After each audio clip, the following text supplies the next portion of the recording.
साथियों नमस्कार। डेप्ट management and solution के पार्ट 3 में आपका हार्दिक स्वागत है। साथियों आज पार्ट 3 में हम बात करेंगे एक महत्वपूर्ण टॉपिक लोन सेटलमेंट के बारे में। लेकिन इससे पहले कि मैं पार्ट 3 शुरू करूं, इससे पहले मैं तमाम साथियों को एक बार फिर से इस बात को रिपीटली पुनः याद कराना चाहता हूं कि हमारे वीडियो का मकसद कभी भी लोन डिफॉल्टर्स को बढ़ावा देना नहीं है और न ही कभी हम यह संदेश देते हैं कि आप लोन को न चुकाएं। यदि आपके पास पर्याप्त पैसा है, आप अपने लोन को रीपे कर सकते हैं तो कीजिए। लेकिन किन्हीं विषम परिस्थिति और आर्थिक हालातों के चलते यदि कोई व्यक्ति लोन डिफॉल्ट का शिकार हो जाए और लोन के दलदल में धंस जाए, हमने एनसीआरबी के आंकड़ों के अनुसार आपको बताया था कि देश में 16,000 लोगों ने आत्महत्या की थी सिर्फ और सिर्फ लोन के दलदल में धंसे होने के कारण, सिर्फ और सिर्फ लीगल कार्रवाइयों के डर से, रिकवरी एजेंट की बदसलूकियों से। और देश के जितने भी समाचार पत्र हैं, उन देश के तमाम समाचार पत्रों में किसी न किसी अखबार में पर डे एक खबर जरूर छपी होती है कि लोन के दलदल में धंसे किसी व्यक्ति ने आत्महत्या कर ली। यही कारण है कि डेप्ट मैनेजमेंट एंड सॉल्यूशन में आज हम ये दावा कर रहे हैं कि कोई व्यक्ति यदि लोन के दलदल में पूरी तरह धंस चुका है तो उसके लिए आज का ये वीडियो हमारा कारगर साबित होने वाला है। साथियों स्पष्ट रूप से कहूंगा कि ये वीडियो लंबा होगा, लेकिन मैं ये भी कहना चाहूंगा, अश्योर करना चाहूंगा कि यदि कोई व्यक्ति इस वीडियो का एक एक शब्द बिना स्किप किए अगर देख लेता है तो यकीन मान के चलना कि उस व्यक्ति को जीने की एक नई राह मिलेगी।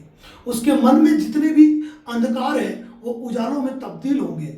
इसीलिए एक ही बात कहना चाहूंगा, यदि आज तक आपने कोई वीडियो हमारा देखा हो या नहीं देखा हो, इस वीडियो को शुरू से अंत तक जरूर देखें, क्योंकि इस वीडियो में हम संपूर्ण वीडियो का समावेश करने की, संपूर्ण तथ्यों का समावेश करने की कोशिश करेंगे जो बहुत ही इंपॉर्टेंट पार्ट है। तो शुरू करते हैं आज का वीडियो। तो आज का जो हमारा डेप्ट मैनेजमेंट एंड सॉल्यूशन का पार्ट 3 है वह पूरी तरह निर्भर है लोन सेटलमेंट पे। आज भी कई लोग अपने दिमाग में इन बातों को नहीं ला पा रहे हैं कि लोन का सेटलमेंट होता भी है कि नहीं होता है। तो जनरल में आपको सबसे पहले कहना चाहूंगा कि यह वीडियो पूरी तरह जो निर्भर है, यह बेस है अनसिक्योर्ड लोन का। यानी कोई भी ऐसा लोन जो आपने अपने क्रेडिट हिस्ट्री यानी कि अपने सिविल स्कोर पर लिया हुआ है या सिविल स्कोर पर दिया गया है, चाहे वो पर्सनल लोन हो, बिजनेस लोन हो, सीसी लोन हो, यानी कि क्रेडिट कार्ड हो, यानी कि कोई भी ऐसा लोन जो कि आपकी क्रेडिट हिस्ट्री पर दिया गया है और उसके लिए आपने कोई प्रॉपर्टी मॉर्गेज न की हो, यह वीडियो उसके लिए बना हुआ है। मेरे तमाम साथियों को यह कहना चाहूंगा कि हो सकता है कि आप हमारे पुराने वीडियो देख रहे होंगे। पुराने वीडियो में कई बातें आपको देखने मिलेगी, जो देखी है आपने वही बातें यहाँ रिपीट होगी, लेकिन कुछ नए तथ्यों का समावेश भी जरूर है। इसीलिए वीडियो को अंत तक जरूर देखें। इसी उम्मीद के साथ शुरू कर रहा हूँ ये वीडियो। और साथ ही एक बात कहना चाहूँगा कि इस वीडियो के डिस्क्रिप्शन बॉक्स में तमाम हम वो चीज़ें डालेंगे जो आपके लिए आवश्यक है। यदि आप इस चैनल पर नए हैं तो डिस्क्रिप्शन बॉक्स अंत में ज़रूर देखें। और यदि आप ये वीडियो हमारा फेसबुक पर देख रहे हैं तो फेसबुक पे क्या पता क्या टेक्निकल इशू है, हमें समझ में नहीं आ रहा है कि एक समय बाद हमारे वीडियो से आवाज़ आना बंद हो जाती है। तो यदि आप हमें फेसबुक पर देख रहे हैं तो आप एडवोकेट नरेंद्र जोशियन एसोसिएट यूट्यूब चैनल पर मूव हो जाइए, वहीं पर ये वीडियो आपको पूरा मिलेगा जहां आपको आवाज़ का इशू नहीं आएगा। डेप्ट मैनेजमेंट एंड सॉल्यूशन के इन वीडियोज़ में आपकी राय क्या है, किन मुद्दों पर आप और वीडियो चाहते हैं, हमें बताइएगा। डेप्ट मैनेजमेंट के पार्ट में हम आपके यदि वाजिब तथ्य हुए तो उन मुद्दों को भी लाने की पूरी कोशिश करेंगे। अब साथियों लोन सेटलमेंट की चर्चा करते हैं। तो सबसे पहले आपको यह जानना जरूरी है कि लोन सेटलमेंट और फोरक्लोजर में क्या अंतर होता है, क्योंकि कई बार लोग इन शब्दों को समझ नहीं पाते हैं। फोरक्लोजर का मतलब ये होता है कि आप लोन को पूरा का पूरा आप उनको चुका रहे हो, कोई पेनल्टी वगैरह है तो उन्होंने वेव कर दी, लेकिन क्लोजर जो है वह आपके सिविल स्कोर पर कोई इफेक्ट नहीं डालता है। यानी कि आपने लोन लिया, कंपनी के नियम शर्तों के हिसाब से भले आप डिफॉल्ट हुए, लेकिन आपने जो चुकाना करना है वह कंपनी के कहे अनुसार कर दिया। और सेटलमेंट वह स्थिति है जहां कंपनी भी झुकती है, आप भी झुकते हो और एक बीच की राशि तय होती है और वो राशि जमा कराने पर आपके लोन का निस्तारण हो जाता है। तो लोन सेटलमेंट पे बात करने के लिए हमें सबसे पहले बात करनी पड़ेगी लोन्स के बारे में। तो साथियों, जब भी कोई व्यक्ति लोन लेता है, जिसे हम हिंदी में कहते हैं ऋण, लोन लेने वाला इंसान कभी भी न तो डिफॉल्ट बनना चाहता है और न ही डिफॉल्टर का दाग अपने सर पर लेना चाहता है। हमेशा कहता हूं, कोई रेहड़ी चलाने वाला हो, कोई बिजनेस टाइकून हो, कोई नौकरी पेशा व्यक्ति हो या कोई हिस्ट्री शीटर ही क्यों ना हो, कोई भी व्यक्ति कभी भी अपना लोन डिफॉल्ट नहीं करना चाहेगा, क्योंकि वह जानता है कि लोन डिफॉल्ट करने का कुल मिलाकर मतलब यही है कि भविष्य के लिए मेरे आर्थिक दरवाजे पूरी तरह बंद हो जाते हैं। एक लंबे समय तक मुझे लोन कम इंटरेस्ट रेट पर नहीं मिल पाएंगे या मिल ही नहीं पाएंगे। इसीलिए कोई भी व्यक्ति अपने लोन कभी भी डिफॉल्ट करना नहीं चाहता है, लेकिन कुछ परिस्थितियां, कुछ मजबूरियां, और वो मजबूरी क्या हो सकती है? वो मजबूरी हो सकती है जॉबलेस, कि व्यक्ति जिस जॉब के आधार पर लोन भर रहा था वह जॉब ही उसके पास नहीं रहा। दूसरा होता है मेडिकल इश्यू, कि बंदे के घर में ऐसी परिस्थितियां क्रिएट हो गई कि वह लोन नहीं चुका पा रहा है। तीसरी चीज फाइनेंशियल क्राइसिस, यानी कि कुछ ऐसी परिस्थितियां आ गई कि घर के आर्थिक हालात पूरी तरह बिगड़ते चले गए। इसके बाद मल्टीपल लोन इशू, ये बहुत बड़ा इशू है, वो मैक्सिमम लोगों के साथ है कि कई लोगों के मल्टीपल लोन हो गए। अब कई लोगों आज तक ये नहीं समझ पाया कि मल्टीपल लोन होता क्या है। आपका एक होम लोन है, आपका एक कार लोन है, आपका एक क्रेडिट कार्ड है, इसके अलावा आपका एक पर्सनल लोन भी है, लेकिन इसके अलावा भी आपके और क्रेडिट कार्ड है और लोन्स है, तो ये मल्टीपल लोन क्या है कहे जाते हैं। तो मेरा मानना है कि 4 से अधिक लोन होना मल्टीपल लोन के अंदर आता है। और सबसे बड़ा इश्यूज यहां क्रिएट होता है कि व्यक्ति जब मल्टीपल लोन के चक्कर में फंसता है तो एक किस्त भरने के लिए, मतलब एक लोन को चुकाने के लिए दूसरा, दूसरे को चुकाने के लिए तीसरा, और ये करते करते कब वह लोन के भंवर जाल में फंस जाता है उसको पता ही नहीं चलता है। और एक जो सबसे बड़ा मामला आ रहा है आजकल, वो आ रहा है बाजार, शेयर मार्केट। यानी कि जैसे अभी 2 दिन पहले जो शेयर बाजार धराशायी हुआ, उस धराशायी शेयर बाजार के अंदर भी मैं मानता हूं कि लाखों लोग रोड पर आ गए जो इंट्राडे में अपना काम करते हैं। तो ये एक बड़ा चीज हो गई है। और सबसे बड़ी चीज, जो सरकारी व्यक्ति है, गवर्नमेंट जॉब में है, वो लगभग इस चीज के बहुत ज्यादा शिकार है लोन डिफॉल्ट के। तो बात यही है कि कोई व्यक्ति जानबूझकर अपना लोन डिफॉल्ट नहीं करना चाहता है। इन विषम परिस्थितियों के कारण व्यक्तियों के लोन डिफॉल्ट होते हैं। इसके अलावा भी दूसरी वजह हो सकती है क्या, तो उन चीजों पे हम अगर चर्चा करेंगे तो बहुत लंबा चौड़ा मामला हो जाएगा। लेकिन कुल मिलाकर ये है कि ये सारी परिस्थितियां हैं जिन परिस्थितियों के कारण किसी व्यक्ति का लोन डिफॉल्ट होता है। अब इन अनसिक्योर्ड लोन के मैटर में जब इंसान ज्यादा क्यों उलझता है, इसका पीछे कारण होता है कि सबसे बड़ी तो होती है हाई इंटरेस्ट रेट, कि जो भी आपके अनसिक्योर्ड लोन है उन पे हाई इंटरेस्ट रेट होती है। अगर आपकी कोई ईएमआई बाउंस हो गई तो bouncing charge, extra penal charges, कई बैंक तो ये मान के चलिए चक्रवृद्धि ब्याज तक इसके अंदर जोड़ती है और इतने चार्जेस जोड़ देती है जिसकी कोई हद ही नहीं है, ठीक है ना।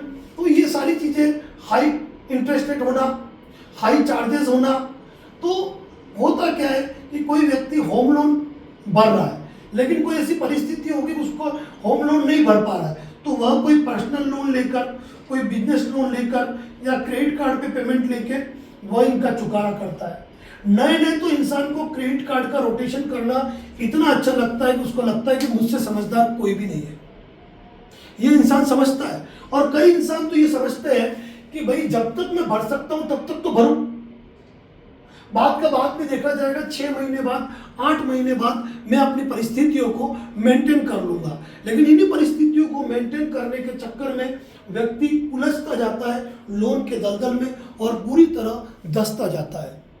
तो साथियों, जब कोई व्यक्ति किन्हीं भी कारणों से यदि किसी अनसिक्योर्ड लोन का डिफॉल्ट करता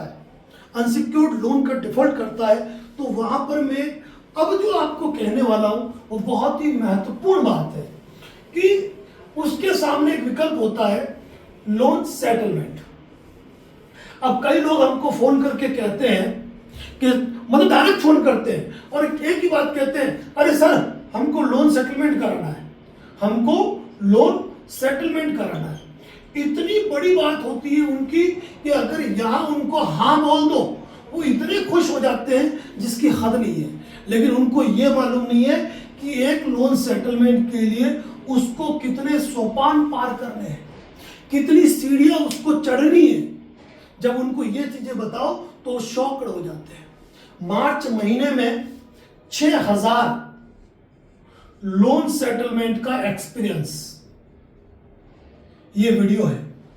मार्च में ढेरों लोन 7% से लेकर 35% तक सेटलमेंट का एक्सपीरियंस है और उन्हीं एक्सपीरियंस के बेस पे ये वीडियो बना है। और उन्हीं सेटलमेंट की का एक गिफ्ट, ये शर्ट जो मैंने आपके सामने पहन रखा है वो है। थैंक यू हजारी साहब, आपका शर्ट आज पहन के वीडियो बन रहा है जो आपने प्रेम से गिफ्ट भेजे हमको। तो ये जो 6000 लोन सेटलमेंट का एक्सपीरियंस है, उस एक्सपीरियंस पे मेरा ये वीडियो बन रहा है। तो मैं एक ही बात कहूंगा कि कभी भी डायरेक्ट लोन सेटलमेंट की बात ना करें। कई लोग मुझे अब कह रहे हैं कि सर जो लोन सेटलमेंट रिक्वेस्ट लेटर है वो हमको भेजना है, भेजो। वो भूल गए, मैंने ये कहा था कि ये लोन सेटलमेंट लेटर जो है 24 तारीख से मात्र 28 मार्च तक ही लागू रहेगा। इसके बाद ये सेटलमेंट रिक्वेस्ट लेटर काम नहीं आएगा। तो जिन्होंने मेरी बात नहीं मानकर कोई लोन सेटलमेंट रिक्वेस्ट लेटर को यूज करता है तो वो अपना खामियाजा भुगतने के लिए भी तैयार रहे। यानी कि लोन सेटलमेंट रिक्वेस्ट लेटर अब काम आने वाला नहीं है, न जून में काम आएगा, न उसके अगले क्वार्टर में काम आएगा, और अगले मार्च में कुछ और नया होगा, उस बारे में बाद में बात करेंगे। लेकिन ध्यान रखना कि हर बीमारी का एक टॉनिक होता है, एक औषधि होती है, वो उसी बीमारी के लिए यूज की जाती है। लेकिन इसका मतलब ये नहीं है कि हर स्टेज पे उसको यूज किया जाए। अगर दवाइयां सुखद परिणाम देती है ना, तो फिर नकारात्मक प्रभाव, जैसे कि हम अंग्रेजी में कहते हैं, रिएक्शन भी देती है। इसीलिए लोन सेटलमेंट लेटर जिन लोगों के पास भी है, डिलीट कर दीजिएगा। मैं पहले कह रहा हूं ऐसी कोई गलती आपको नहीं करनी है। लोन सेटलमेंट की इन सारी मुद्दों पे हम बात करेंगे, लेकिन उन सारे मुद्दों पर बात करने से पहले आपको यह जानना है कि यदि पार्ट 3 के अनुसार यदि आप लोन सेटलमेंट करना चाहते हो तो आपको किन किन प्रक्रियाओं से गुजरना पड़ेगा। सबसे पहले तो आपको यह देखना है कि आपने जितने भी लोन लिए हैं, क्या आप उन लोन को चुकाने की अवस्था में नहीं हो? क्या आप लोन के दलदल में बुरी तरह फंस चुके हो? क्या आपको निकलने का कोई रास्ता नजर नहीं आ रहा है? ऐसी तमाम परिस्थितियां यदि आपके सामने विद्यमान हुई है, आप लोन डिफॉल्ट होने वाले हैं। लोन, दो परिस्थितियां हैं, या तो लोन डिफॉल्ट होने वाले हैं या फिर हो चुके हैं। ये दो परिस्थितियां होती है।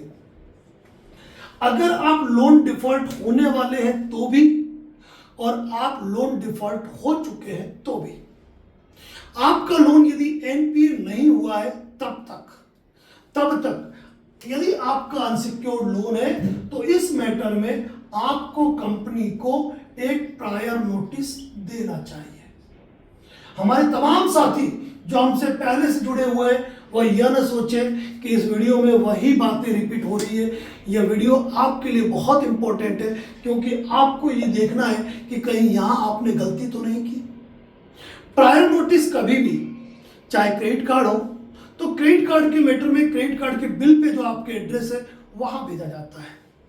प्रायर नोटिस कभी भी मेल नहीं किया जाता है। इस बात को अपने दिमाग में अच्छी तरीके से बैठा दीजिए। यह केवल और केवल रजिस्टर्ड पोस्ट से जाता है, ध्यान रखें। यदि आपने प्रायर नोटिस भेजा है तो आपको यह ध्यान रखना है कि जब भी प्रायर नोटिस भेजे तो 2 में नंबर 1 पे कंपनी का नाम लिखते हुए कंपनी का फुल एड्रेस लिखना है। कंपनी का यहाँ पर पहला एड्रेस रजिस्टर्ड कार्यालय का आ गया, दूसरा एड्रेस कॉर्पोरेट ऑफिस आ गया, और तीसरा जो एड्रेस है यदि आप अपने किसी ब्रांच ऑफिस में भेजना चाहते हो तो वहां भेज सकते हो। किसी बैंक का यदि आपका लोन भी है अनसिक्योर्ड और क्रेडिट कार्ड भी है तो एक ही नोटिस बनेगा जो रजिस्टर्ड ऑफिस कॉर्पोरेट ऑफिस के साथ जो कस्टमर केयर का एड्रेस है, क्रेडिट कार्ड का एड्रेस है, वहां पर भी जाता है। प्रायर नोटिस में हमेशा एक गलती कभी नहीं करनी है, वो ये है कि आपको 60 दिन के अंदर, यानी कि यदि आपने प्रायर नोटिस भेजा है तो जो एक कॉपी आपको अपनी संभाल के रखनी है और उस कॉपी के पीछे आपको डाक रसीदें चिपका के रखनी है। कई लोग पीने लगा के रखते हैं और बाद में रसीदें खो जाती है। तो जैसे ही आपने प्रायर नोटिस भेजा, उस प्रायर नोटिस के पीछे आपको डाक रसीदें लगानी है, और डाक रसीद जब लगा लेते हो तो 10 दिन बाद इंडिया पोस्ट ट्रैकिंग, ये बहुत इंपॉर्टेंट चीज है जो अक्सर आप गलती करते हो। इंडिया पोस्ट ट्रैकिंग गूगल पे सर्च करें और सर्च करके फिर जो डाक रसीद के ऊपर एक कंसाइनमेंट नंबर होता है जिसके पीछे IN लिखा होता है, वह कंसाइनमेंट ट्रैक करके आप अपने नोटिस की डिलीवरी रिपोर्ट की प्रिंट निकाल लीजिए। कई लोग क्या करते हैं कि डिलीवरी का मैसेज आया उसका स्क्रीनशॉट ले लेते हैं, कई लोग डिलीवरी रिपोर्ट का अपने फोन के अंदर ही स्क्रीनशॉट ले लेते हैं, तो वह कभी भी मान्य नहीं है। इस बात को ध्यान रखना। आप कई लोग ये कहते हैं सर ये तो PDF फाइल बनती नहीं है, प्रिंट कैसे निकलेगी? आप लैपटॉप या सिस्टम पे ट्रैकिंग करो, जब पूरा आ जाए आप Ctrl+P करो, डायरेक्ट प्रिंट निकलती है, उसकी डायरेक्ट प्रिंट निकलती है। ये चीज ध्यान रखिए। दूसरी बात आपको ये भी ध्यान रखने की जरूरत है कि जरूरी नहीं है कि आप ट्रैकिंग निकाल रहे हो तो आपका नोटिस डिलीवर्ड भी हो गया। ये रिसीव्ड अलग चीज होता है, डिलीवर्ड अलग चीज होता है। जब तक डिलीवर्ड लिखा हुआ नहीं आएगा ये मान के चलना कि आपका नोटिस डिलीवर्ड नहीं हुआ है। और मान लीजिए कि आपने 3 एड्रेस पे भेजा है और 2 एड्रेस से नोटिस वापस आ गया, तो बंद लिफाफा आपको संभाल के रखना है। एक जगह पे डिलीवर्ड हो गया काफी है, इस चीज को ध्यान में रख के चलना है।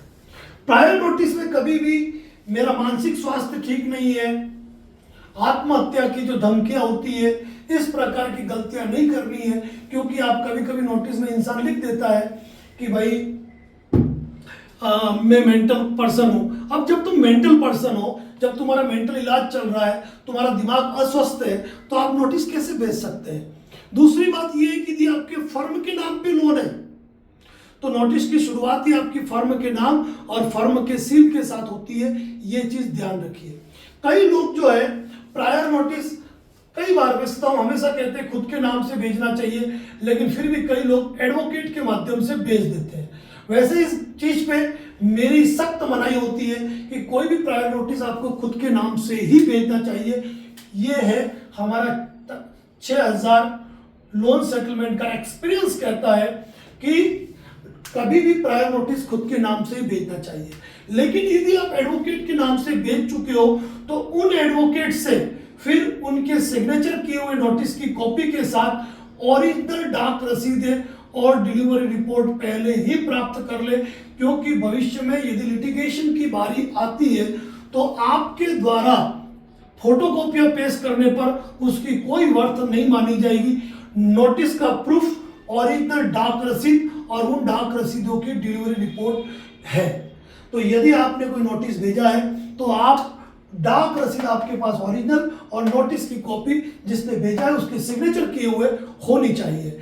इसी यही कारण है कि मैक्सिमम मैं आपको खुद के नाम से ही प्रायर नोटिस भेजने की बात करता हूं, क्योंकि दुनिया में हर व्यक्ति खुद ही अपने आप में एक सर्वश्रेष्ठ वकील है, क्योंकि आपके केस के मैटर में आपसे बढ़कर केस की जानकारी कोई नहीं रखता है।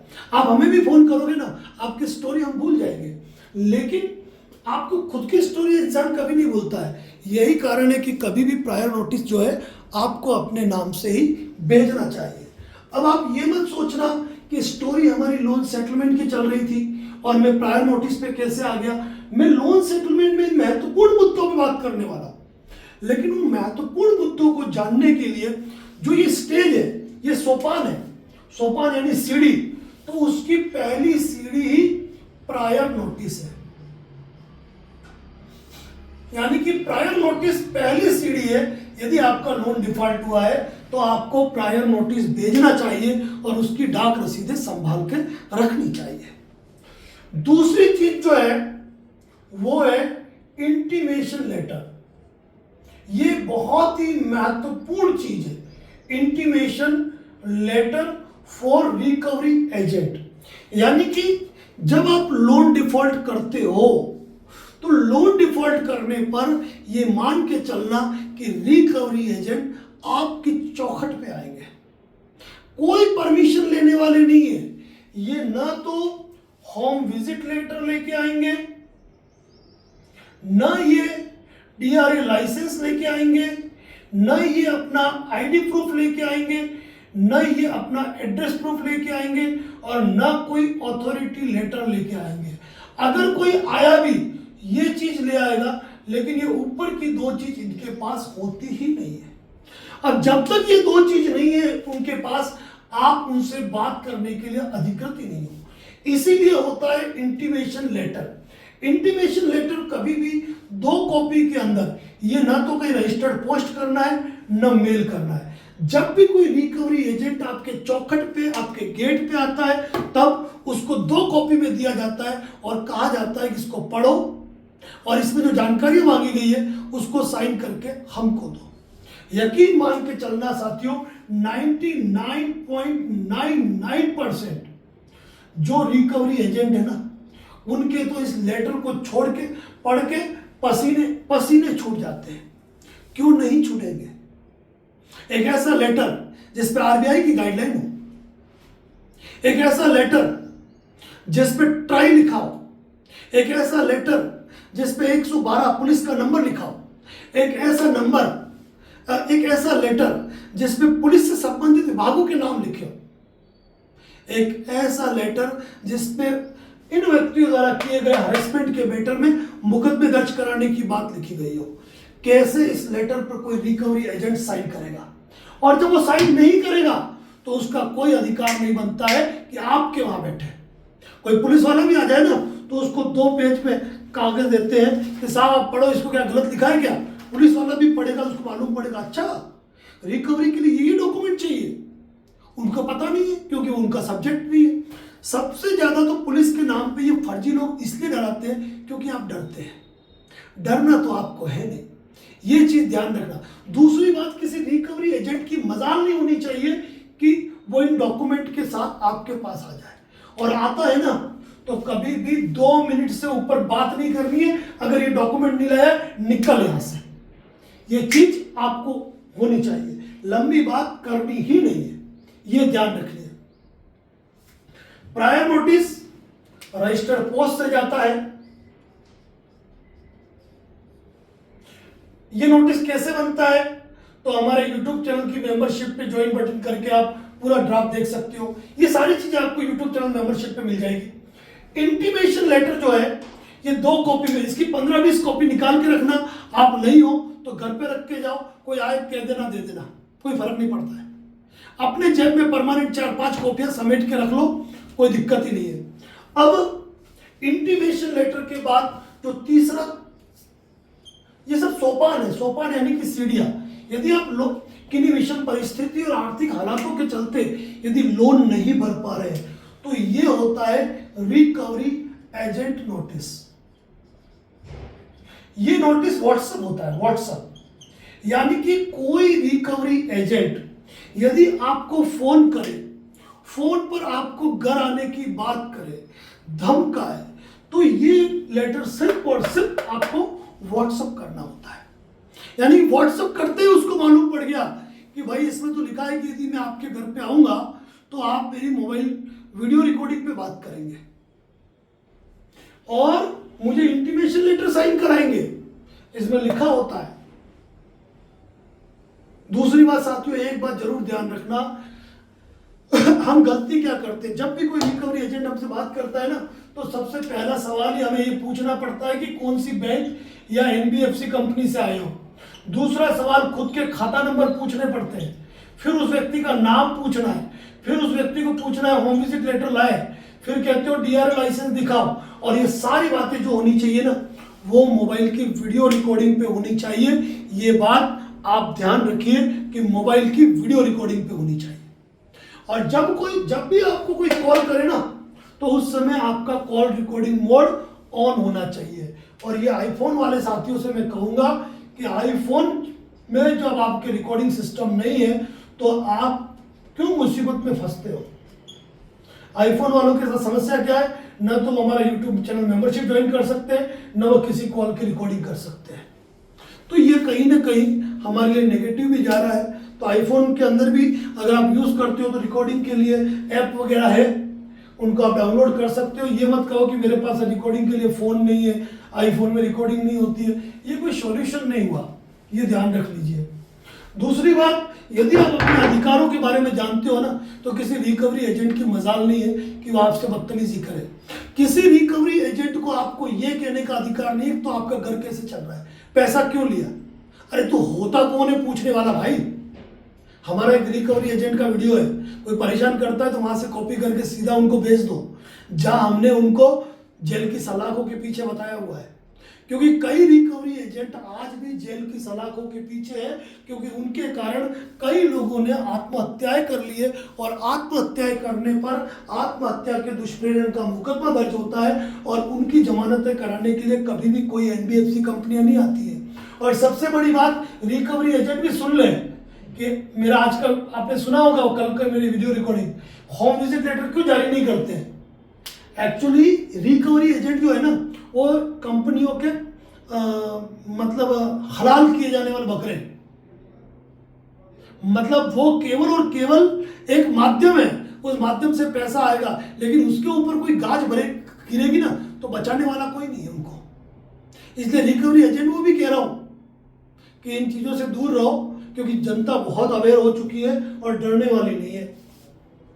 चौथा, ये ध्यान रखिए, ये सारी सीढ़ियां है, यदि आप लोन सेटलमेंट तक पहुंचना चाहते हो तो आपको ये वीडियो पूरा देखना जरूरी है।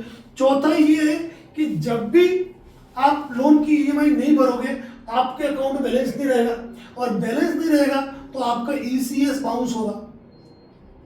ईसीएस जब आपका बाउंस हो रहा है तो आपके ऊपर सेक्शन 25 का केस फाइल होता है।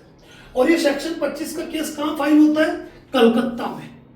इसके बाद ये आजकल और नया सीखे हैं, बीएनएस की धारा 316, 318 का आपको नोटिस भेजते हैं और ये मुकदमे भी करते हैं। कहां करते हैं? कलकत्ता में।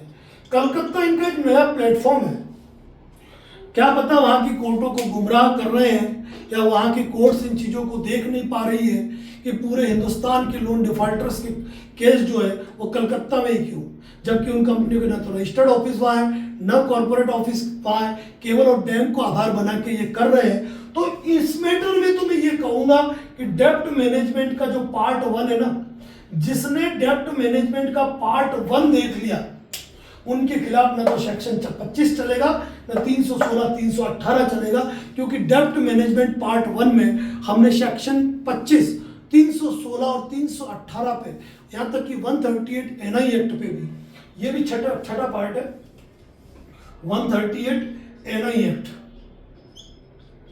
तो यहां पे मैं कहता हूं अगर प्रायर नोटिस भेजते हो ना तो 138 एनआई एक्ट में आपको का केस तभी होता है जब आपके चेक होते हैं, उनके पास चेक बाउंस होते हैं, तभी ये केस होता है। तो उस समय आप इन सारे नोटिस का जवाब दे दीजिए, चाहे सेक्शन 25 का नोटिस हो, 316, 318 का नोटिस हो या ये हो, इन सब के रिप्लाई करने के लिए आपको किसी एडवोकेट से कांटेक्ट करने की जरूरत नहीं है। आप यूट्यूब चैनल की मेंबरशिप पे हमारे सारे वीडियो देखकर आप अपने जवाब खुद बना सकते हैं, कोई दिक्कत की बात नहीं है।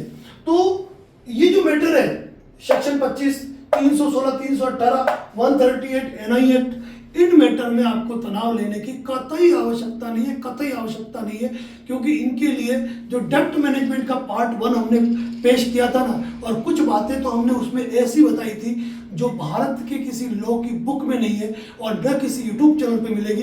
यदि आपने उस वीडियो को देखा होगा तो, और नहीं देखा है तो उसको देखिए। एक आता है इनका परमानेंट वाला इलाज, loan recall notice, loan demand notice, intimation notice, overdue notice, धमकाने वाले नोटिस। ये सारी चीजें बता दी मैंने आपको, सारी चीजें। यानी कि कुछ कुछ नोटिस ये ऐसे भेजते हैं जिनका जवाब दो तो भी चलेगा, नहीं दोगे तो भी चलेगा। कारण क्या होता है, यदि आप प्रायर नोटिस भेज चुके हैं क्या, तो loan recall notice, loan demand notice और जितने भी भेज रहे हैं उनकी कोई वर्थ इसीलिए नहीं है क्योंकि ये आपके प्रायर नोटिस का कभी प्रॉपरली विधिक रूप से, कानूनी रूप से कभी उत्तर देते ही नहीं है। तो ये आपका बहुत बड़ी चीज है। और न ही इस मैटर में जो लोन मॉरेटोरियम और लोन रिस्ट्रक्चर के बारे में कोई उचित वजह न पूछते हुए सीधा ना कह दिया जाता है, लेकिन वो ये भूल चुके होते हैं कि नोटिस में जो तथ्य लिखे हैं हमको उन तथ्यों के आधार पर जवाब देना है, तो कभी भी ये चीजें चलने वाली नहीं होती है। इतना आपको ध्यान रखना है। अब ये सारे सोपान है, मतलब लोन सेटलमेंट करना चाहते हो तो आपको इन सारी परिस्थितियों से गुजरना है, ठीक है ना। 8वीं परिस्थिति आपके सामने आती है, वो आती है रिकवरी एजेंट की विजिट। फोन तो चलो आप उठाओगे नहीं, क्योंकि फोन नहीं उठाना कोई गुनाह है नहीं। जब ये रिकवरी एजेंट विजिट करते हैं ना, तो उस समय उनको निपटने के लिए आपके पास पर्याप्त आधार होना चाहिए और उनसे बोलने के लिए मुद्दा होना चाहिए, जो प्रायर नोटिस, इंटीमेशन लेटर और रिकवरी एजेंट नोटिस है। किसी भी रिकवरी एजेंट को सर पे चढ़ाने की जरूरत नहीं है, कोई पर्सनल डिटेल मांगे देने की जरूरत नहीं है। वो कुछ भी पूछे, भाई तुम होते कौन हो, मैंने तुमसे लोन लिया क्या। जब तुम अपने आप को आइडेंटिफाइड नहीं कर पा रहे हो, तुम इन डॉक्यूमेंट के बिना आए हो, तो तुम्हारे पास क्या राइट है तुम मुझसे बात करो। ये कागज पकड़ो और चलते बनो। और वीडियो रिकॉर्डिंग में बात करोगे तो होशियारी इनकी चलती नहीं है। और थोड़ा सा आंखों में कैफ आपके भी होना चाहिए, भाषा में दम आपके भी होने चाहिए क्या, ठीक है ना। हर बार द्रौपदी के लिए भगवान श्री कृष्ण उतर के नहीं आएंगे। कुछ चीजों के लिए कुछ राक्षसों की भी जरूरत पड़ती है जो हमारे रूप में मौजूद है।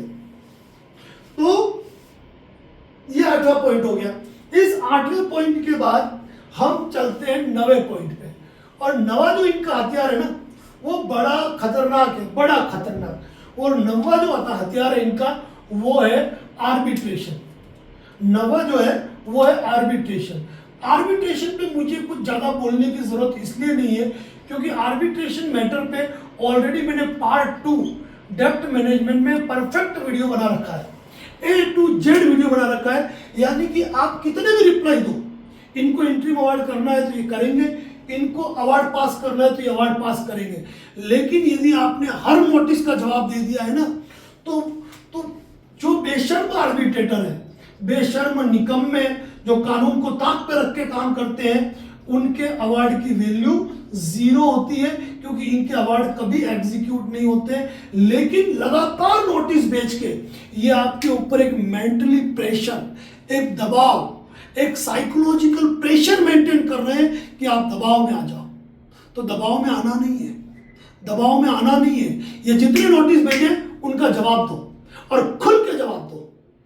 वहां कोई कोर्ट ऑफ कंटेम्प्ट होने वाला नहीं है। आपको अगर 3-4 बार नोटिस दिखा ना, तो डायरेक्ट आप लिख सकते हो आपके द्वारा जो कार्रवाई की जा रही है फर्जी है, मैं नहीं मानता तुम्हारी कार्रवाई को। क्या तुम सुप्रीम कोर्ट, हाई कोर्ट के judgement, landmark judgement, arbitration act का भी अपमान कर रहे हो। जो लिखना है लिखो, क्योंकि वह कोई मजिस्ट्रेट नहीं है कि वहां आपके खिलाफ कोर्ट ऑफ कंटेम्प्ट की कोई कार्रवाई होती है। तो ये 1 बार नोटिस भेजे, 2 बार नोटिस भेजे, 3 बार नोटिस भेजे, 4 बार नोटिस भेजे, 5 बार नोटिस भेजे, जितनी बार भेजे उतनी बार आप इसका रिप्लाई करो। तनाव लेने की जरूरत नहीं है।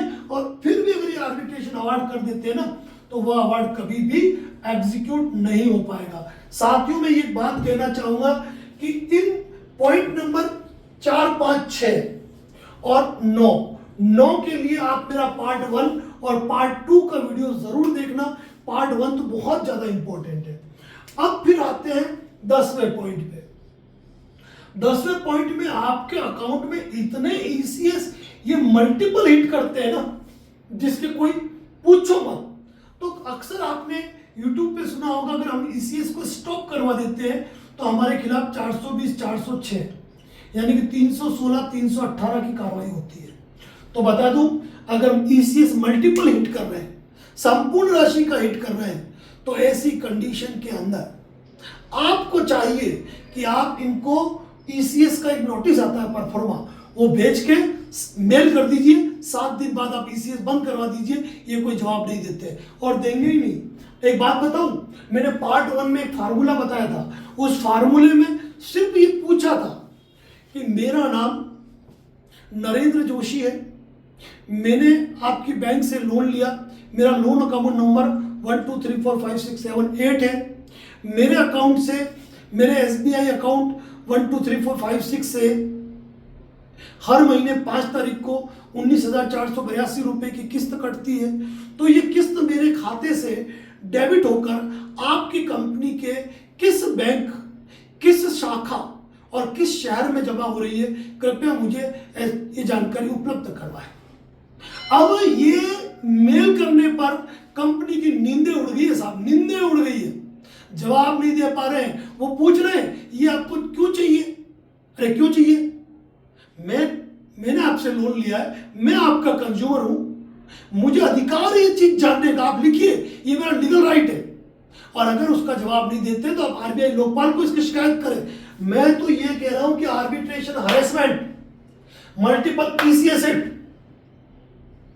जुडिक्शन से बाहर सेक्शन 25, अनाधिकृत चार्जेस, ये जितनी भी हरकतें करते हैं ना, उसके लिए तो आप चाहो तो कंज्यूमर कोर्ट में भी कंप्लेंट फाइल कर सकते हैं, कंज्यूमर कोर्ट में भी कंप्लेंट फाइल कर सकते हैं। इन चीजों का ध्यान रखिए। कंज्यूमर कोर्ट में भी इनके खिलाफ आप कंप्लेंट फाइल कर सकते हैं, स्थायी लोक अदालत में भी कर सकते हैं, वहां से नोटिस जारी करवा सकते हैं आप, ये आपका अधिकार है।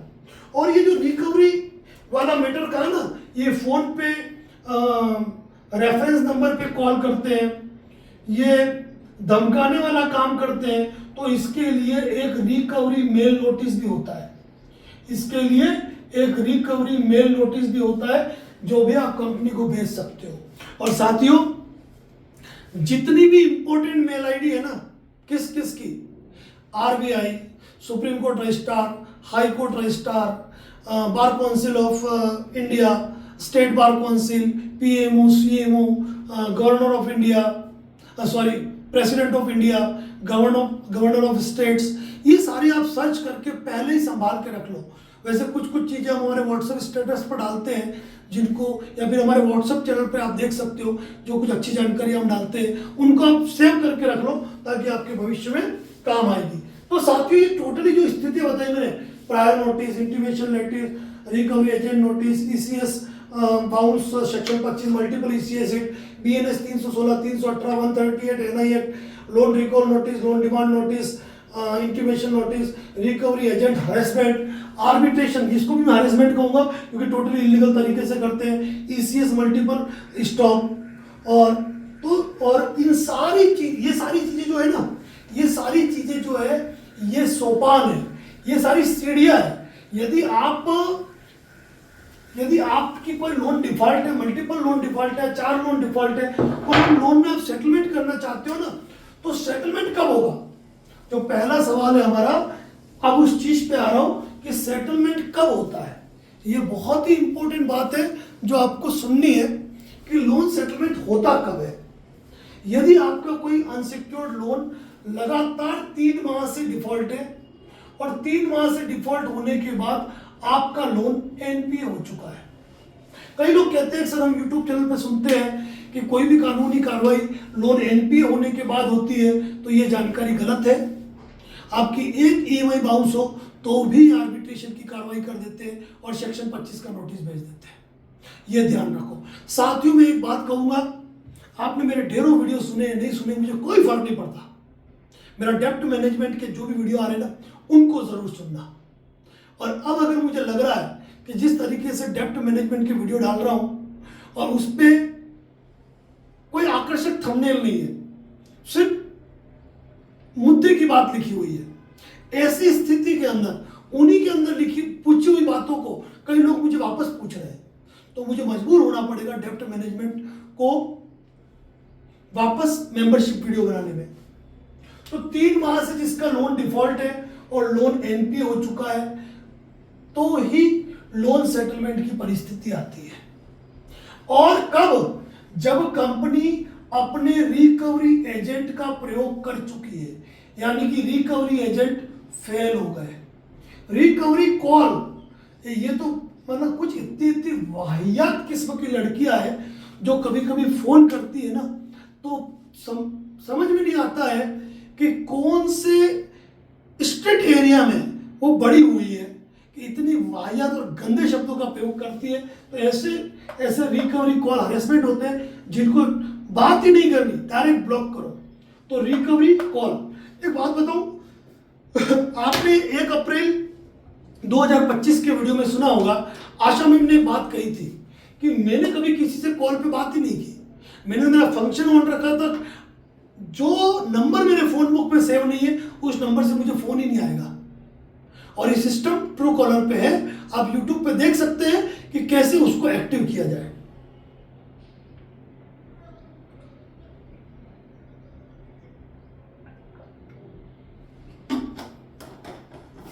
एक व्यक्ति ने मुझे उसका स्क्रीनशॉट भेजा, उसमें 648 ब्लॉक्ड कॉल थी। यानी कि अगर व्यक्ति फोन चालू रखता तो 648 बार उसे घंटी आती, बात करता या नहीं करता। तो उसने फंक्शन ही ऑन कर दिया, जिसका नंबर सेव है उसका फोन आएगा, बाकी जाओ भाड़ में। सब इनके इसी के बीच में मुझे एक चीज याद आ रही है। कल मेरे नंबर पे किसी व्यक्ति ने एक स्क्रीनशॉट भेजा और उस स्क्रीनशॉट को उसने कहा एनालिटिक्स किया, मुझे नहीं पता, और उसने कहा सर यूट्यूब से कमाई होती है तो मैं भी यूट्यूब चैनल चालू कर देता हूं, क्योंकि मैंने आपके चैनल को एनालिटिक्स करके देखा तो पर वीडियो आप जो है $78 कमा रहे हैं। क्या कहा? $78 कमा रहे हैं। और उसने टोटल जो कैलकुलेशन निकाली वो निकाली, आज तक आप $2.5 लाख यूट्यूब से कमा चुके हो। तो ये जवाब इसलिए दे रहा हूं मैं उन साथियों को, आप ऐसा बिल्कुल भी ना सोचे। एक वीडियो 500 रुपए का मार्जिन भी नहीं देता है। अगर किसी के दिमाग में ये बात आ रही है ना, तो अपने दिमाग से निकाल देना कि एक यूट्यूब चैनल पे यदि कोई वीडियो पोस्ट करते हो और आपका वीडियो अगर 10,000 व्यू पार कर भी लेता है, 10,000 व्यू पार कर भी लेता है, तो आपको कभी भी 500 रुपए की इनकम नहीं मिलेगी। मिल गई तो बड़ी बात है। और एक बहुत बड़ी बात कहूंगा, मेरा एक वीडियो जो कि YouTube चैनल पर करीब 10 करोड़ व्यू पार कर चुका है, 10 करोड़ व्यू, उसकी इनकम मात्र 41,000 रुपया आज तारीख तक है। तो जो बीच में मुझे याद आ गया, जिन्होंने पूछा था उनको मैंने जवाब दे दिया। ये जवाब है, YouTube एक शौक है, आपका एक जुनून है, अपनी बात आम जनता तक पहुंचाने का एक माध्यम है। और ये बात भी सुन लीजिए, YouTube पे यदि आप कॉमेडी करेंगे, YouTube पे यदि आप सॉन्ग करेंगे, YouTube पे आप एडवेंचर वाली बातें करेंगे, यदि रोड पे घूमते घूमते बनाएंगे तो आपको कई व्यूज मिलेंगे। लेकिन जो इस प्रकार की बातें बताता है ना, उनके कभी व्यूज नहीं आते हैं। इस बात को ध्यान रखिएगा। तो ये जवाब मैंने उनके लिए दिया। अब लोन सेटलमेंट कब होता है? जब आपका लोन एनपीए हो जाए, 3 महीने से ऊपर का वक्त हो जाए और कंपनी के रिकवरी एजेंट फेल हो जाए और उनकी रिकवरी उनसे हो ही नहीं। कंपनी ने सेक्शन 25 का केस फाइल किया, लेकिन आप इतने चालाक हो कि हमारा पार्ट 1 सुन रखा है, पूरी नॉलेज है आपको, कंपनी ने 316, 318 का क्रिमिनल कंप्लेंट दर्ज करा दी, लेकिन आपने उसको मैनेज किया और आप डरे नहीं। आपको रिकवरी एजेंट ने डराया, घर पे लेके नोटिस आऊंगा, घर पे चिपका दूंगा, उठा के ले जाऊंगा, ये कर दूंगा, वो कर दूंगा, रुस्तम कर दूंगा, आपको कोई फर्क नहीं पड़ा। फर्जी आर्बिट्रेशन प्रक्रिया हुई, आर्बिट्रेशन ने अपनी एड़ी चोटी का जोर लगा दिया, आपको ऑर्डर शीट बेच के आज ये कल वो, यानी कि ये सारी प्रक्रिया कंपनी की जब फेल होती है ना, तब होता है सेटलमेंट। अब एक व्यक्ति ने कहा कि सर मैंने एक सेटलमेंट एजेंसी से बात की, सेटलमेंट एजेंसी ने मुझे ये कहा कि आपको 12,500 रुपया हमको प्रति माह देना है। प्रति माह में स्टार्टिंग 3 महीने ये पैसा हमारे पास रहेगा, चौथे महीने से उसका कुछ अमाउंट हम कंपनियों को पे करेंगे और हम आपका सेटलमेंट कराएंगे 30 से 40% में, और जो सेटलमेंट करवाएंगे उसमें हमारा 5% कमीशन रहता है। और यहाँ पर हम आपकी कॉल तक अपने नंबर पे डाइवर्ट करके हम आपकी कॉल रिसीव करते हैं, यानी कि आप तक कोई कॉल नहीं आएगी। और एक बहुत बड़ी बात का वो जो दावा करते हैं, वो दावा ये करते हैं कि 99% आपके घर पे कोई रिकवरी एजेंट नहीं आएगा, लेकिन कहते हैं 99%, 100% नहीं कहते। यानी कि रिकवरी एजेंट आपके घर आएगा तब। मुझे उन लोगों ने कहा, एक जन ने सर्विस दी थी, उन्होंने कहा कि सर घर पे रिकवरी एजेंट आया, तो उन्होंने कहा हमको बात करा दो, और जब सामने वाले बात की तो कहा मैं इनका रिश्तेदार बोल रहा हूँ। मतलब खुद का व्यक्तिगत रूप से वो परिचय भी नहीं दे पाते हैं। तो इन चीजों का कोई सेंस नहीं है, कोई वैल्यू नहीं है, जीरो सेंस है साथियों, जीरो सेंस। और रही बात 12,500, पहले से तो आप लोन के दलदल में धंसे हो, और जब तक लोन सेटलमेंट नहीं होगा तब तक आपके एक और नई किस्त जा रही है। और रही बात सेटलमेंट होने पर भी बात की जा रही है परसेंटेज की, कि हमको आपको परसेंटेज देना है। अरे साथियों, 6,000 लोन सेटलमेंट का एक्सपीरियंस है, 1 रुपया परसेंटेज का कमीशन नहीं गया है। और ये सारे लोन 7% से लेकर 33%, 35% के अनुपात में हुए हैं। यहां तक कि सीसी लोन भी सेटल हुए हैं, गवर्नमेंट सर्वेंट के लोन भी सेटलमेंट हुए हैं। यहां तक कि इस बार सबसे ज्यादा सेटलमेंट भी बैंकों के हुए, एनबीएफसी के हुए तो वो तो छोड़ो, बैंकों के हुए। तो ये जो सेटलमेंट एजेंसी की बातें हैं ना, मैं कहूंगा किसी दलदल में मत धसो, आप किसी दलदल में मत धसो।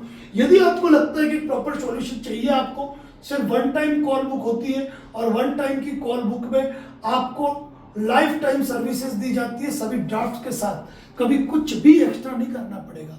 और यदि कॉल बुकिंग के लिए समर्थ नहीं है, तो मैं तो कह रहा हूँ यूट्यूब चैनल पर ज्वाइन बटन में ऐड हो जाइए, क्योंकि आप ज्वाइन बटन में हम अपडेटेड प्रायर नोटिस, सारी चीजें अपडेटेड हम पोस्ट करने वाले हैं। जो कॉल बुक में उनको तो वैसे डायरेक्ट मिलेगी, लेकिन इस महीने सारी चीजें अपडेट होने वाली है, एक नए वर्जन के साथ, नई भाषा के साथ, नए आधारों पर, नई सुप्रीम कोर्ट, हाई कोर्ट के लैंडमार्क जजमेंट के साथ नई चीजें पोस्ट होने वाली है। तो ये चीज आपको विशेष रूप से ध्यान रखनी है कि या तो कॉल बुकिंग में जुड़े या यूट्यूब चैनल मेंबरशिप में आप जुड़ जाए। एक ये बात होती है, कई लोगों का हमसे सवाल होता है, एक तो ये कि डायरेक्ट सेटलमेंट की बात तो आप हमसे करो ही मत, क्योंकि डायरेक्ट सेटलमेंट कभी नहीं होती है जब तक आप अपने सारे क्लियर, सारे सोपान पार नहीं करोगे ना, तब तक कोई सेटलमेंट नहीं होता है। ये सारी चीजें क्लियर करनी पड़ेगी। कई लोग हमें फोन करते हैं, उनकी दिक्कत ये होती है कि सर आप फोन रिसीव नहीं करते हो। तो मैं एक बात खुली कह दूं, दिन के टाइम में फोन रिसीव करना बिल्कुल भी संभव नहीं है। शाम 6 से 9 वो लोग शिकायत करें जिनका नंबर हमारे पास सेव है। अगर आपका नंबर सेव है ना, और किसी कारण से आपका फोन बच गया है, तो सेकंड डे भी आपको कॉल आएगा। अनसेव नंबर पे फोन उठाना हमारे लिए संभव नहीं है, मैं खुले तरीके से आपको बता रहा हूं। अब आपने ये तो जान लिया कब लोन सेटलमेंट कब होगा, जब कंपनी अपने सारे हथियार आजमा ले और उन सारे हथियारों का आप टाइम पे जवाब दे दो, टाइम पे मैनेज कर लो, तो आप ये मान के चलो कि आपके लोन के मैटर में सेटलमेंट की स्थिति कब वाली तो क्लियर हो गई। अब कब के बाद आता है कैसे, कि लोन सेटलमेंट कैसे होता है और लोन सेटलमेंट में किसकी भूमिका है। यह महत्वपूर्ण बात होगी ना कि लोन सेटलमेंट कैसे होगा। तो कैसे ये कि आपने लगातार जवाब दे दिए, प्रायर नोटिस भेजा, रिकवरी एजेंट के लिए इंटीमेशन लेटर यूज किया, फोन करे उनके लिए व्हाट्सएप नोटिस यूज किया, ईसी स्टॉप के लिए मेल नोटिस किया, रिकवरी एजेंट ने धमकाया तो आपने कंपनी को शिकायत फाइल की, आरबीआई लोकपाल तक गए, आर्बिट्रेशन हरेसमेंट को आपने झेला, उनमें बराबर जवाब दे दिए। अब कंपनी को मालूम है आर्बिट्रेटर ने अवार्ड पास भी कर दिया तो हम उसका करेंगे क्या।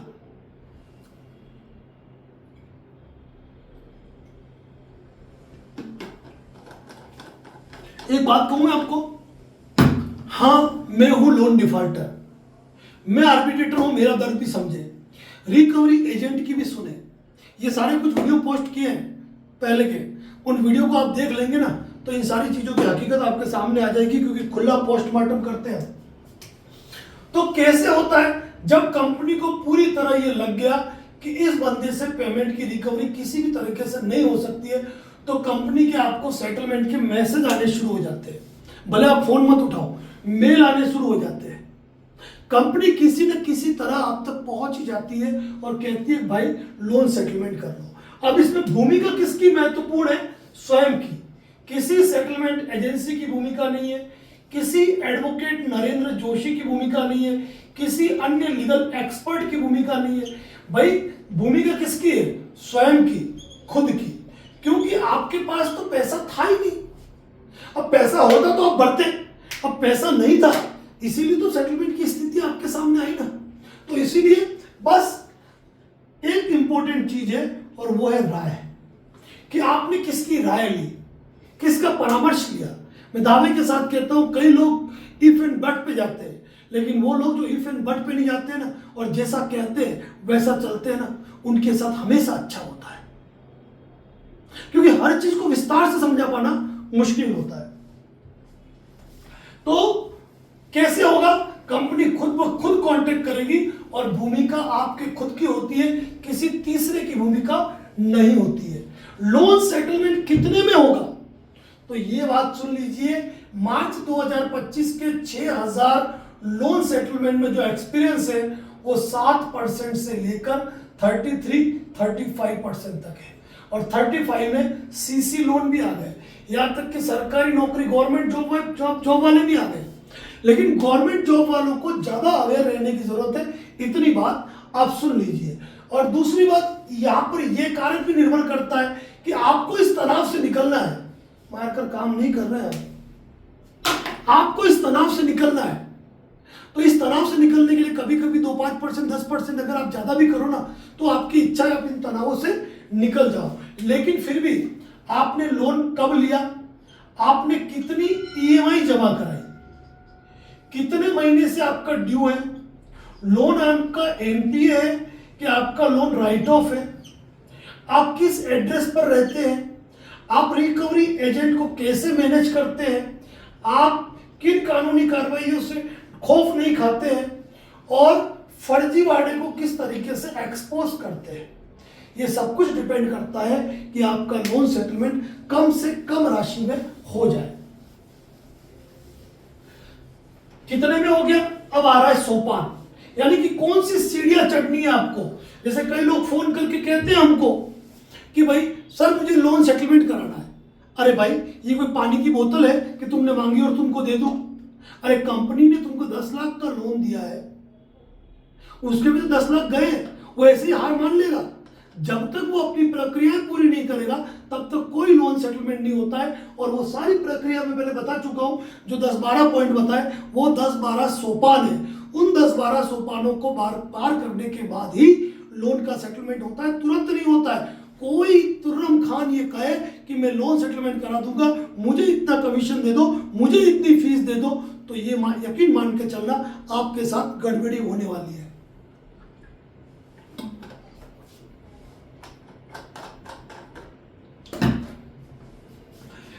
बाद शर्तें, लोन सेटलमेंट में क्या शर्तें होती है, ये इंपॉर्टेंट बात है कि आपको यदि लोन सेटलमेंट कोई लेटर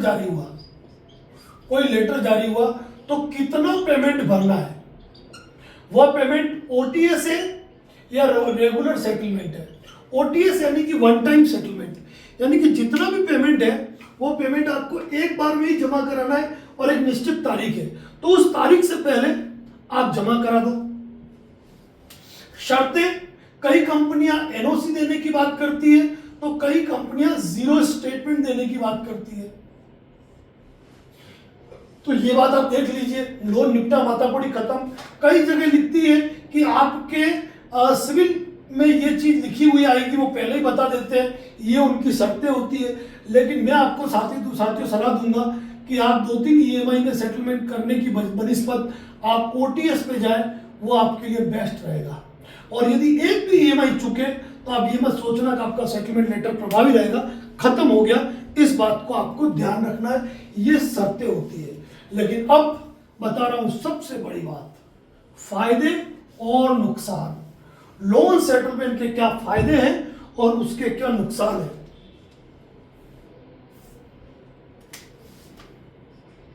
लोन सेटलमेंट के क्या फायदे हैं और क्या नुकसान है।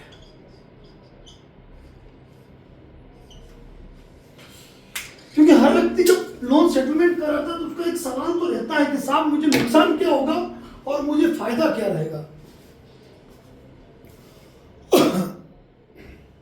तो यहां पे मैं कहना चाहूंगा कि यदि मान लीजिए कि आपके 15 मल्टीपल लोन है, इन 15 मल्टीपल लोन को आप जीवन में कभी चुकाने की स्थिति में नहीं थे, या यदि आप दर्द जेल के इनको चुकाते आपकी सारी जिंदगी बीत जाती, आप 20 साल तक भी अगर मिनिमम ड्यू पे करो ना तो आपकी राशि जमा हो जाती है जो 100 गुना ज्यादा, लेकिन फिर भी आपका मूल ड्यू कभी उतर नहीं पाता है। तो फायदा ये है कि मामूली राशि के अंदर आपके लोन निपट गए, बात खत्म। दूसरी बात यह है कि कोई भी कानूनी कार्रवाई आपके खिलाफ भविष्य में नहीं होगी, यानी कि चाहे सेक्शन 25 हो, चाहे 138 हो, आर्बिट्रेशन हो, रिकवरी सूट हो, ये कोई भी कानूनी कार्रवाई नहीं होगी। तनाव और चिंताओं से राहत, यानी कि जितनी चिंताओं और तनाव में आप गुजरे थे वो सारी तनाव और चिंताएं आपकी समाप्त हो जाएगी। और सबसे बड़ा फायदा है नया जीवन, आपको नया जीवन मिलता है और आप अपनी स्टोरी किसी को सुना सकते हो कि मैं भी लोन के दलदल में धंसा था तो मैं किस तरीके से बाहर निकला, एक नया जीवन। मान लीजिए, बड़ी बात नहीं करूं, आपका 1 करोड़ का लोन है और आपके सारे लोन निपट जाते हैं 15 लाख में, तो 85 लाख रुपए का आपको सीधा का सीधा बेनिफिट है। भले ही पैसा आपके पास नहीं बचा, लेकिन आपने यूटिलाइज तो किया था, कंपनी ने तो आपको दिया था।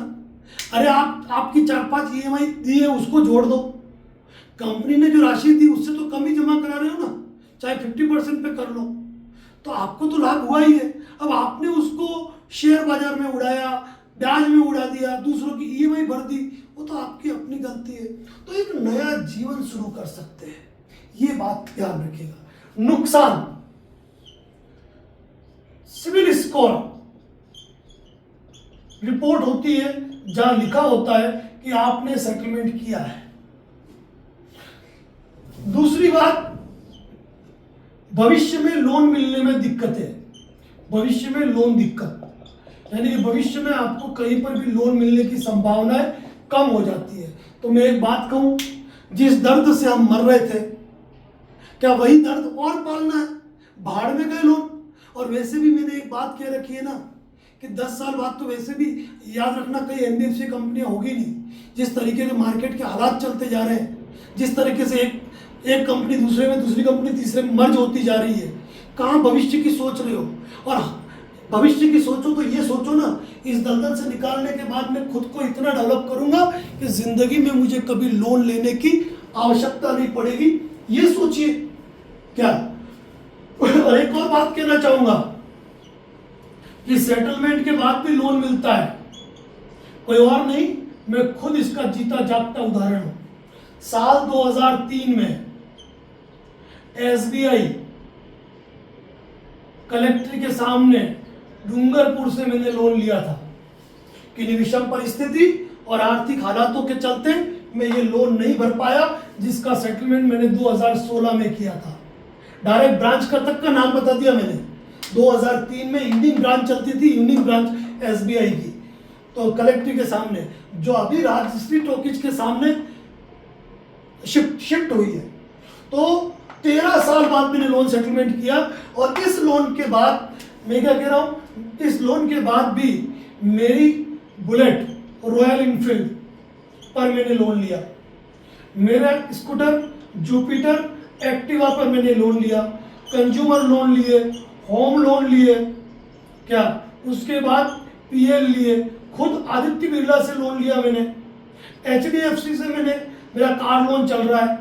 तो आपका जब वक्त अच्छा हो ना, कहता है कि जब इंसान का वक्त अच्छा होता है ना, तो वो कोई भी गलत कदम भी उठाता है ना, तो वो सही हो जाता है। और जब इंसान का वक्त बुरा चलता है, मान लीजिए अभी आप लोन के दलदल में धंसे हो और आप कोई अच्छा बिजनेस प्लान करो, कोई अच्छा मार्केट प्लान करो ना, मैं क्या कह रहा हूँ, तो हो सकता है वो आपके प्लान फेल हो जाए, क्योंकि कहते हैं कि विनाश काले विपरीत बुद्धि। आप जो सोच रहे हो, आपको लग रहा है मैं अच्छा सोच रहा हूँ, लेकिन वो आपका अच्छा सोचना भी आपके लिए गलत साबित होना हो सकता है। तो साथियों, डेब्ट मैनेजमेंट पार्ट 3 के अंदर आज मैंने जो आपको मुद्दे की बात की है, वो की है लोन सेटलमेंट की, लोन सेटलमेंट। और एक बात ये ध्यान रखनी है साथियों कि लोन सेटलमेंट की प्रक्रिया इतनी आसान नहीं है, उसके लिए आपको अग्नि परीक्षा देनी है, अग्नि परीक्षा से गुजरना है, सारे हालात सारी परिस्थितियों से आपको निकलना है। और एक बात बता दूं मैं आपको, और वो सबसे इंपॉर्टेंट बात है जो मैं आपको कहना चाहता हूं, और वो इंपॉर्टेंट बात ये है, वो इंपॉर्टेंट बात ये है कि खुद का वकील आपको खुद बनना पड़ेगा, अपने ड्राफ्ट खुद को संभाल के रखने पड़ेंगे, अपनी नोटिस डाक रसीदें खुद को संभाल के रखनी है, उनकी इंडिया पोस्ट ट्रैकिंग रिपोर्ट आपको खुद को संभाल के रखनी है। और अब मैं आपको ये कह रहा हूं कि यदि आप मल्टीपल लोन के शिकार हैं तो दिमाग में तनाव न लाए, तनाव न लाए। यदि आप मल्टीपल लोन के शिकार है तो सबसे पहले आप प्रायर नोटिस आज ही जारी करें।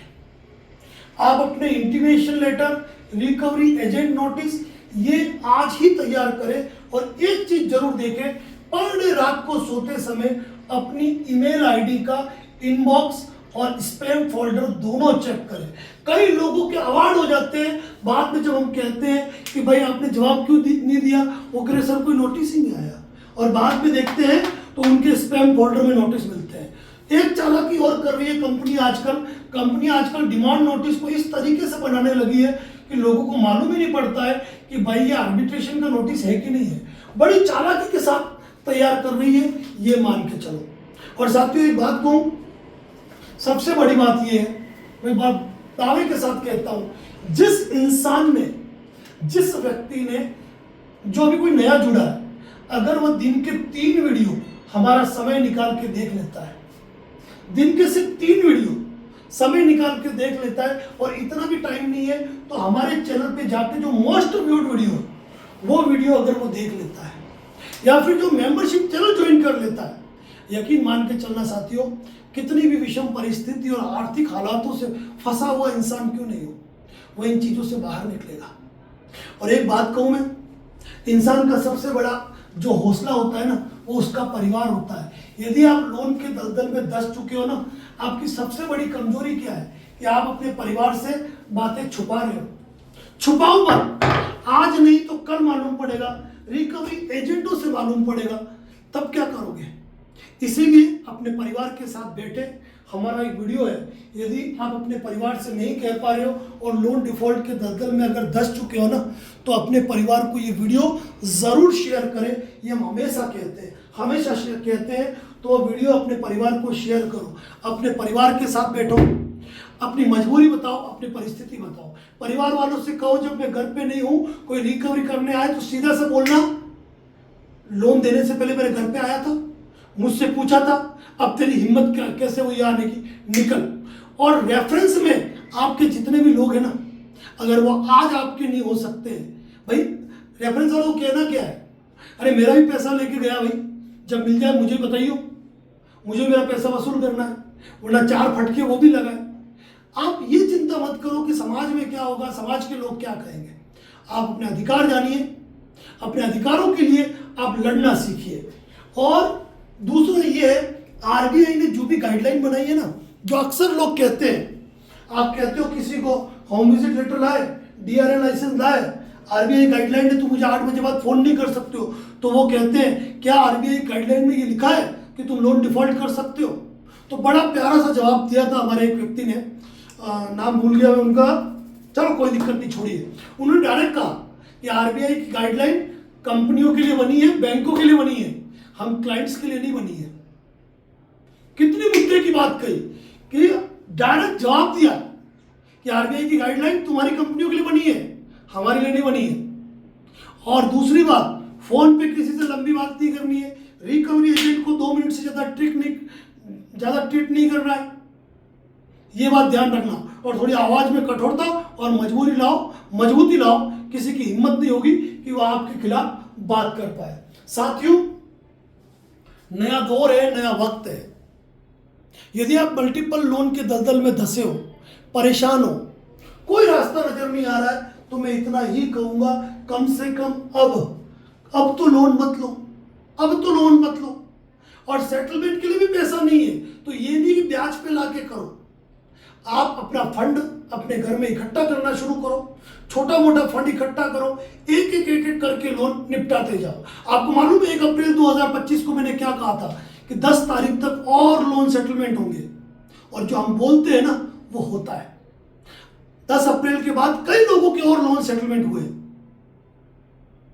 तो चिंता ना करो, जो मार्केट की स्थितियां है, जो कंपनियों के ग्राफ गिरते जा रहे हैं, यदि आप अपनी विषम परिस्थिति और आर्थिक हालातों के चलते अगर लोन नहीं चुका पा रहे हैं, तो ये मान के चलिए कि ये लोन सेटलमेंट होंगे।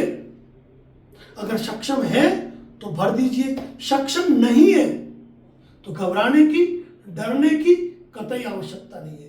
जो व्यक्ति हमारे लोन डिफॉल्ट से रिलेटेड सारे वीडियो देख लेता है ना, मैं दावे के साथ कहता हूं कि उसको हमारी कॉल बुकिंग करने की भी आवश्यकता नहीं है। फिर भी यदि कोई व्यक्ति कॉल बुकिंग करना चाहे तो डिस्प्ले में दिए हुए नंबर पे केवल व्हाट्सएप कर दीजिए, आपको आगे की पूरी जानकारी मिल जाएगी। साथियों, लंबी थकान हो जाती है लंबी वीडियो बनाने में, लेकिन कोशिश करते हैं हर बात आप तक पहुंचाई जाए। डेब्ट मैनेजमेंट पार्ट 1, पार्ट 2 और पार्ट 3 तीनों ही आपके लिए बहुत ही इंपॉर्टेंट थे। जिसने नहीं देखे ना, तो मैं जब भी वो कोई ऐसा सवाल पूछेंगे, मैं उनसे यही कहूंगा, चाहे वो कॉल बुकिंग में, भाई पार्ट 1 देखो, पार्ट 2 देखो, पार्ट 3 देखो, क्योंकि पार्ट 4 तो अमेजिंग होने वाला, अमेजिंग। तो इंतजार कीजिए पार्ट 4 का। हो सकता है पार्ट 4 लेट आए, इस बीच में छोटे छोटे वीडियो आए। तब तक के लिए इजाजत दीजिए। अपने प्रिय मित्र, अपने साथी, अपने सारथी एडवोकेट नरेंद्र जोशी को।